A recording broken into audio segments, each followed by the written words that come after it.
नमस्कार मंडळी. पावसाळ्याचे दिवस आहेत. बाजारामध्ये खूप छान स्वीटकॉर्न्स आता मिळायला लागली आहेत. आज आपण या स्वीटकॉर्नची एक छानशी टेस्टी अशी रेसिपी बघणार आहोत. यासाठी मी एका पूर्ण स्वीटकॉर्नचे दाणे काढून घेतलेले आहेत आणि यासाठी लागणारी तयारी आता आपण बघून घेऊया. इथे मी सगळी तयारी करून घेतली आहे. एका स्वीटकॉर्नचे दाणे काढून घेतलेले आहेत. आपल्याला थोडेसे काजू लागणार आहेत, दही लागणार आहे, बारीक चिरलेला कांदा, आलं, मिरची आणि कोथिंबीरची पेस्ट 1 चमचा आणि टोमॅटोची प्युरी. त्याचबरोबर आपल्याला काही मसाले लागणार आहेत. हळद, तिखट, जिरे, गरम मसाला, धने पावडर, कसुरी मेथी आणि हिंग. सुरुवातीला आपण दही आणि काजू याची पेस्ट बनवून घेऊया.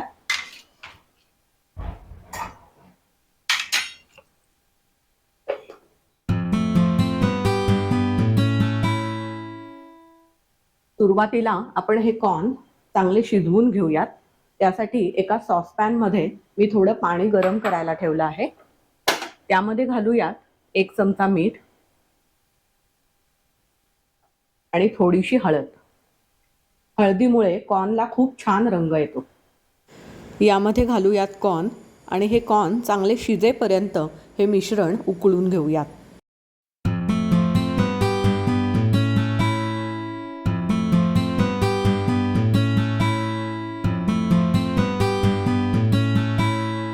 कॉर्न चांगले शिजले गेले की आपण एका बाउलमध्ये काढून घेऊया.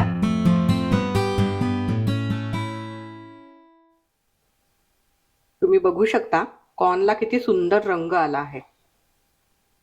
आता एका कढईमध्ये आपण थोडंसं तेल घालून घेऊया. याच्यामध्ये आपण साधारण 1 चमचा बटर घालून घेऊया.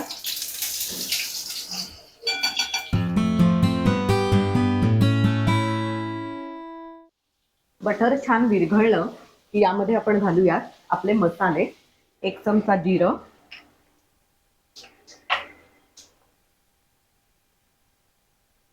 1 चमचा हळद, 1 चमचा तिखट. यामध्ये घालूयात बारीक चिरलेला कांदा. आपल्याला कांदा चांगला परतून घ्यायचा आहे.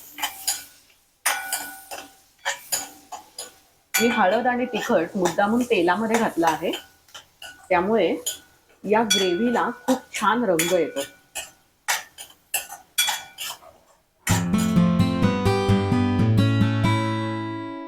कांदा चांगला परतून झाला की यामध्ये घालूयात आपल्या हिरव्या रंगाचं वाटण, ज्यामध्ये मी आलं, कोथिंबीर आणि हिरव्या मिरच्यांचा वापर केला आहे. हे वाटण हलकं परतून घेऊया. आता यामध्ये घालूयात आपण तयार केलेली टोमॅटोची ग्रेव्ही. या ग्रेव्हीला हलकं तेल सुटायला लागलं की यामध्ये काजू आणि दह्याची जी पेस्ट आपण बनवली होती ती घालून घेऊया. आता यामध्ये आपण घालूयात गरम मसाला. छान तेल सुटेपर्यंत ही ग्रेव्ही आपण परतून घेऊयात. ग्रेव्हीला छान तेल सुटलं आहे. आता यामध्ये आपण आपले उकडलेले कॉर्न घालून घेऊयात.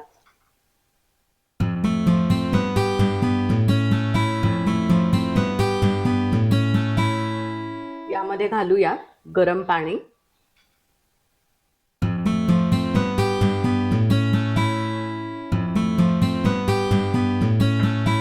आपण कॉर्न उकडताना त्यामध्ये मीठ घातलं होतं, त्यामुळे ग्रेव्ही पुरतच मीठ आपण यामध्ये घालून घेऊया आणि वरून घालूयात कसुरी मेथी.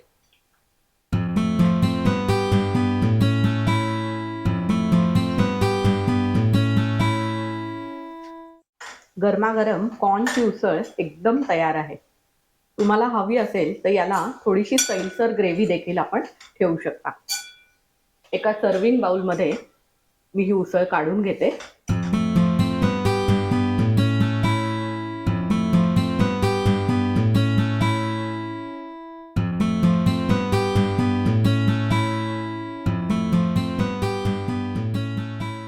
सोपी आणि झटपट बनणारी ही कॉर्नची उसळ तुम्हाला कशी वाटली मला कमेंट बॉक्समध्ये नक्की कळवा. आणि अशा सोप्या रेसिपीज पाहण्यासाठी SK रेसिपीजला सबस्क्राईब करा. धन्यवाद.